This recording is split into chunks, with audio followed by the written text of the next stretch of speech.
And welcome to the Audiophile Barista's weekly vlog number 85, where I talk about audio, coffee and other things that keep me busy. So let's dive into it right away. Over here I have the things that I want to talk about today. So let's start at the top. As you can see over here, this is my double mono amp system from AITOS. For those of you who have never heard of this, these are hand built. This is a Dutch company and it comes with this wonderful preamp with a wonderful phono stage for MM and MC cartridges. Unfortunately, at the moment, some things are broken. I did not get a phono signal through the preamp. One of the tubes is making some noises. And you have this little chain at the rear that you can take off if I can. Yes, sorry about that. So the reason for this thing is you can shut down the signal coming in from the preamp. So if you connect it like this, sorry, put it on there, you will cut off this signal, meaning that the only thing you will hear through the loudspeakers is the noise or absence of noise coming from the tubes. And normally this thing is dead silent, but it's not anymore. And normally if I put in this thing to listen to it, it doesn't make an extra noise, and now it makes some loud buzzing noise. So something is wrong. Coming Thursday, the owner, well, I'm the owner, but the one who is owning this company and who has built these very pieces of equipment by hand, he is the one that is also repairing them. So they are in good hands, but this thing is out of commission for now. So that's what's going to happen. And next week, over here, we have the Advanced Acoustics preamp and power amp that I'm reviewing for a friend at this moment. This review is coming up, but during spring cleaning I ran into something interesting that I want to show you. So here's a clip. Okay, so here we have the rear of the Advanced power amp with this spring cleaning, because you take a close-up look at all parts of your system. Now this is on loan, of course, but when I was cleaning this, when I was cleaning the contacts, I also wanted to clean the bits that are between here, because that, I have one of these spades over here, because that is where you want to put your spade and have a nice connection.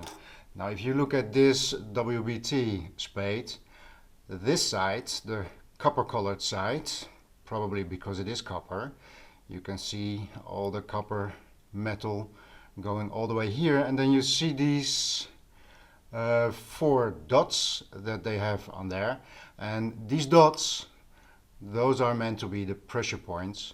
And if we look at the other side, you can see it is a different metal, and that's because this is a sandwich system. Between these two layers is some kind of they call it an elastomer, I believe, some kind of rubbery stuff. So when you tighten it, it will close together, and even if in time your connector over here may get a little bit loose, this system will ensure that it keeps pressure. Now why am I telling this? So on the downside, here we have the part that is supposed to conduct the signal. If I put it in the way that it should be, it can only put in this way. If you do it the other way, it doesn't work because of the curvature in this design. But if you have a close look, let me see if I can I zoom in? If you have a close look, you can see that on the inside the part where the signal should be transmitted on this design is, what is that? Plastic or whatever. That is not metal. In fact, on the inside here, over here, you see with the ribbed thing, that is where the contact point is. So for this kind of spade, and not all of them are made like this, of course, some of just are made of just one piece of metal, so they will be just fine doing it like that. But this connector and this design does not really fit together.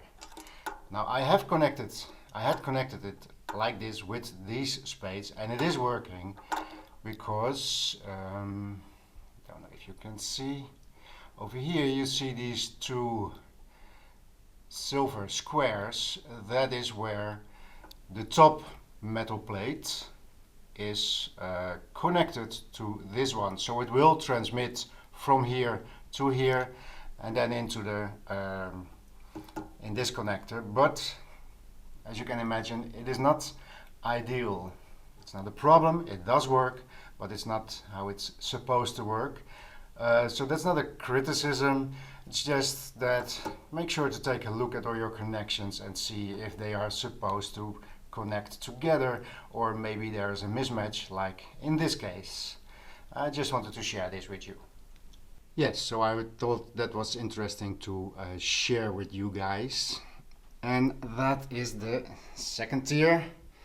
Going down one more, over here we have the power amp from the Quad 99 series, and I found out that this thing is having a problem, so this also needs to go to repair. Some of you may know this already, but this morning I got a comment from one of you guys saying, well, even if you don't know about electronics, just pop it open and see if something is wrong. So I did that and I made a little video about it. So here's another clip.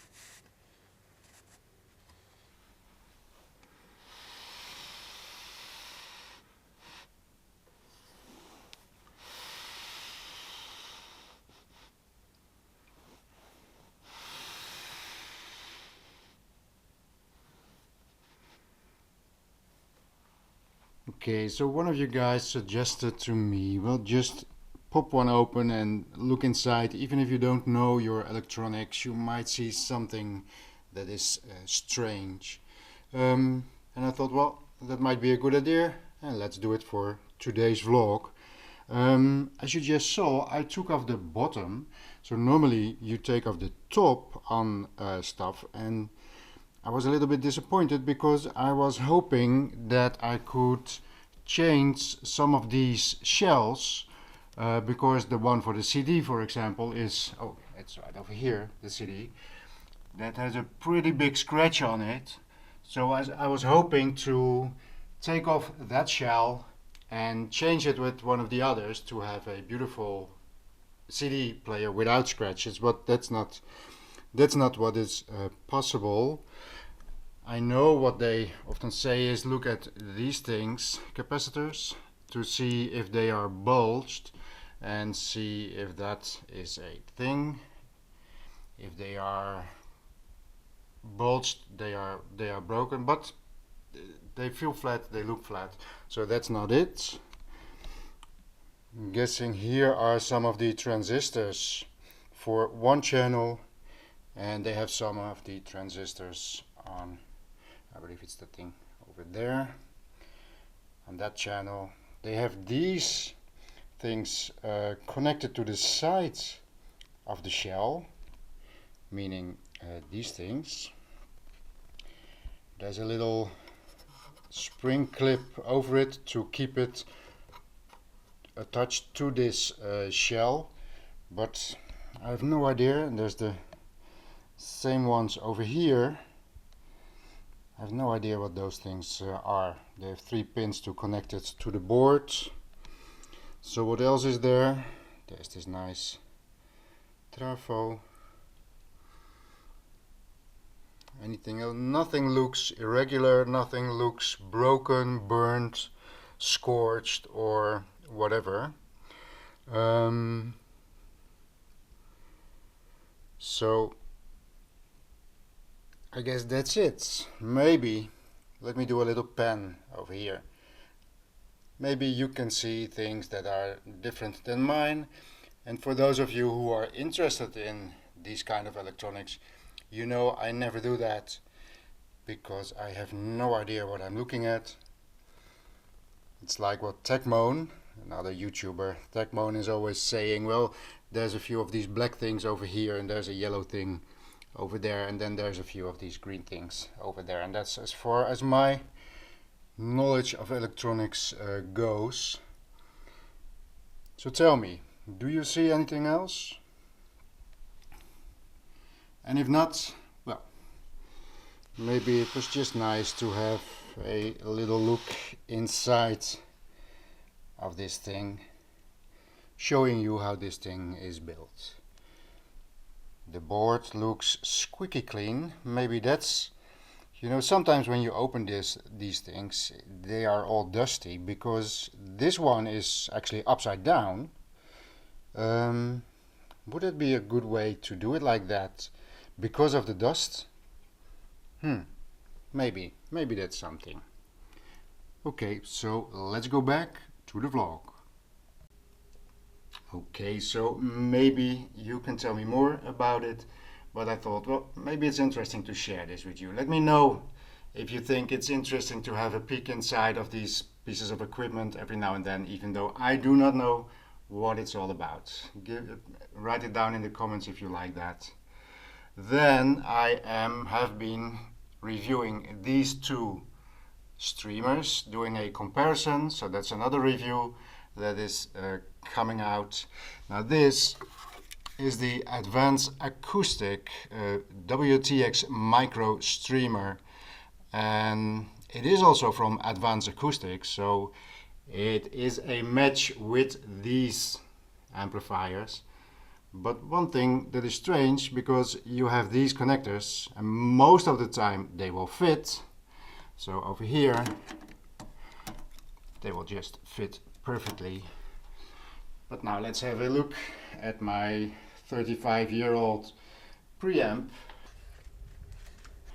You can see the distance between the connectors here are way too big. So if I put, well, let me do a better high-end combination. So if I put in this over here, the other one will never reach. So if I had bought this one when having this kind of amplifier, it would be useless to me.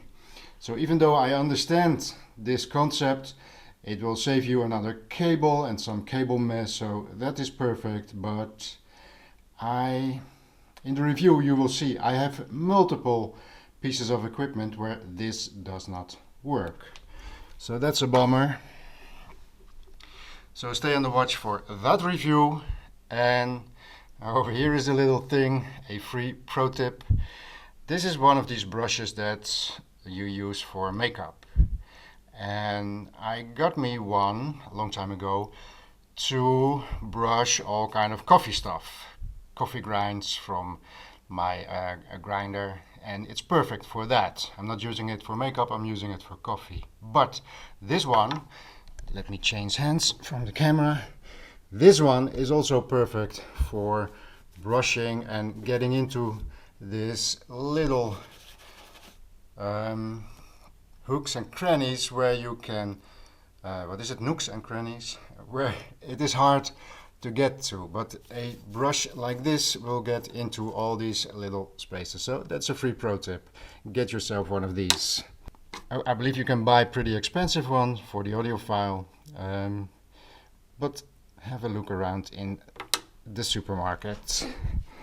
And that is it for today. I just placed this one over here, which is the Marantz integrated amplifier and CD player. I'm going to listen to that because I am still suspecting this may be one of the ones that also have a problem. So that's what I'm going to do next. Okay, so that's a little overview of what is happening right over here. And that's the end of the vlog. So, as you can see, it's still a nice little mess here. Next week I can start putting things back after I have cleaned everything. And that is also a video coming out, step number 2, how to clean everything. So stay tuned, make sure that you are subscribed so you can know when these videos come out.